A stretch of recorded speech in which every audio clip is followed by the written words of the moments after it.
இல்லையா தண்ணி ரொம்ப தாகமா இருக்கியா, ஒரு சொம்பு தண்ணி மட்டும் கொடுங்கய்யா. நீயா?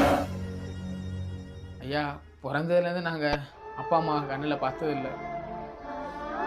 நானும் என் தம்பியும் தான். அவனுக்கு உங்கள் பொண்ணை ரொம்ப பிடிச்சிருக்காம்மா. அது விஷயமா அந்த ஜாதிக்காரங்களை என் பொண்ணை தருவன்னு நினச்சி வந்தீங்களோ?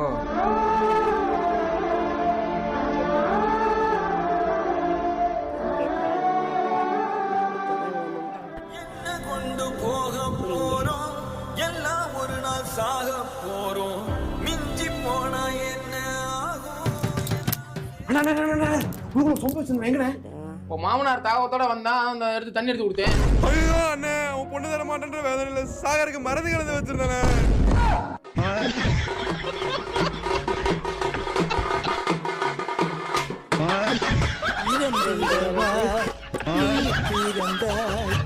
அன்பே